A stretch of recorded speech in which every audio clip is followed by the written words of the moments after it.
আসসালামু আলাইকুম রহমতুল্লাহ। আজকে আমি আপনাদের সামনে এআই থেকে রচিত কোরআনের আয়াত থেকে গল্প আকারে আল্লাহর বাণী নিয়ে এসেছি। আশা করি ভালো লাগবে ইনশাআল্লাহ। আল্লাহর বাণী ও গল্পের আলোকে জীবনের পথ। মহান আল্লাহ তাআলার বাণী হলো সেই আলো যা আমাদের জীবনের অন্ধকার দূর করে পথ দেখায়। কোরআন ও হাদিসের তাঁর বাণীগুলো শুধু নির্দেশনায় নয়, বরং প্রতিটি বাণীর পিছনে রয়েছে গভীর শিক্ষা ও জীবনের গল্প। আজ আমি আপনাদের সামনে তুলে ধরব এমন কিছু গল্প যা আল্লাহর বাণীর সাথে জড়িত এবং আমাদের জীবনকে আরও সুন্দর ও অর্থপূর্ণ করে তুলতে পারে। ধৈর্যের শিক্ষা। হযরত আইয়ুব আলাইহিস সালামের গল্প। আল্লাহ বলেন, নিশ্চয়ই আমরা ধৈর্যশীলদেরকে তাদের ধৈর্যের জন্য পুরস্কৃত করব। হযরত আইয়ুব আলাইহিস সালাম ছিলেন মহান আল্লাহর একজন প্রিয় নবী। তিনি ধন সম্পদ, সুস্বাস্থ্য ও সুখী পরিবারের অধিকারী ছিলেন, কিন্তু আল্লাহ তাঁর ধৈর্য পরীক্ষা করার জন্য তার সব কিছু কেড়ে নিলেন। তিনি দীর্ঘদিন রোগে ভুগলেন, তবুও কখনো আল্লাহর প্রতি অভিযোগ করলেন না। তার স্ত্রী রহিমা তাকে বললেন, আল্লাহর কাছে দোয়া করুন। আইয়ুব আলাইহিস সালাম বললেন, আমি সুখে যেমন আল্লাহর শুকরিয়া আদায় করেছি, দুঃখেও তাঁর প্রতি ধৈর্য ধরব। অবশেষে আল্লাহ তাঁর দোয়া কবুল করলেন এবং তাঁকে পুনরায় স্বাস্থ্য ও সম্পদ পরিবারে ফিরিয়ে দিলেন। ধৈর্য আমাদের জীবনের কঠিন মুহূর্তে আল্লাহর উপরে ভরসা করার প্রতীক। ক্ষমার শক্তি। হযরত ইউসুফ আলাইহিস সালামের গল্প। আল্লাহ বলেন, যারা ক্ষমা করে এবং সুসম্পর্ক সংশোধন করে তাদের পুরস্কার আল্লাহর কাছে রয়েছে।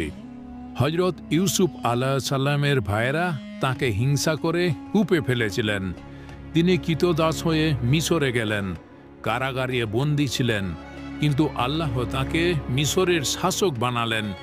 যখন তার ভাইয়েরা তার কাছে খাদ্যের জন্য এলো, তিনি তাদের অতীতের ভুলের জন্য শাস্তি না দিয়ে ক্ষমা করে দিলেন এবং বললেন, আজ তোমাদের উপর কোনো দোষারোপ নেই।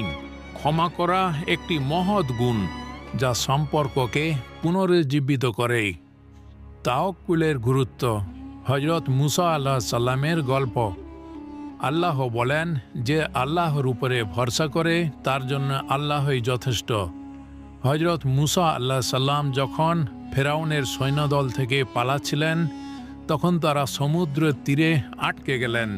ফেরাউনের সৈন্যরা পিছনে ধাওয়া করছিল। মুসা আলাইহিস সালাম আল্লাহর উপরে পূর্ণ ভরসা রেখে বললেন, আল্লাহ আমাদের জন্য পথ করে দেবেন। আল্লাহ সমুদ্রকে দ্বিখণ্ডিত করলেন এবং মুসা আলাইহিস সালাম তার অনুসারীরা নিরাপদে পার হলেন। এ থেকে আমরা শিক্ষা নিতে পারি, আল্লাহর উপরে ভরসা আমাদেরকে সবচেয়ে কঠিন পরিস্থিতিতেও পথ দেখায়। দানের মাহাত্ম্য। হযরত আবু বকর রাদিয়াল্লাহু তাআলা এর গল্প। আল্লাহ বলেন, তোমরা যা দান করো আল্লাহ তাও জানেন। হযরত আবু বকর রাদিয়াল্লাহু তাআলা ছিলেন রাসূলুল্লাহ সাল্লাল্লাহু আলাইহি প্রিয় সঙ্গী।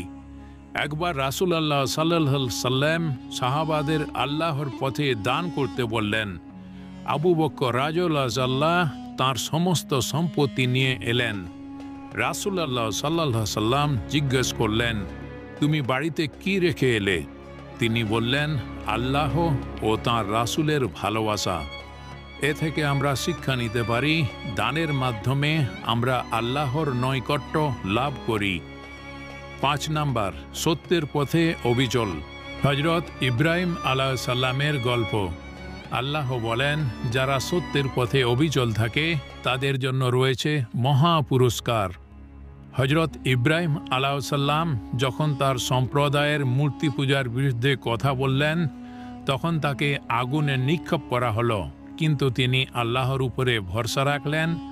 আল্লাহ আগুনকে ঠান্ডা ও নিরাপদ করে দিলেন। এ থেকে আমরা শিক্ষা নিতে পারি, সত্যের পথে চলতে গেলে আল্লাহ আমাদের রক্ষা করবেন। আল্লাহর বাণী আমাদের জীবনের প্রতিটি ক্ষেত্রে পথপ্রদর্শক।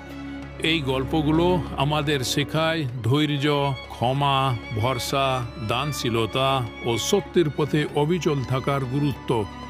আসুন আমরা আল্লাহর বাণীকে হৃদয়ে ধারণ করে তার সন্তুষ্টির পথে এগিয়ে যাই।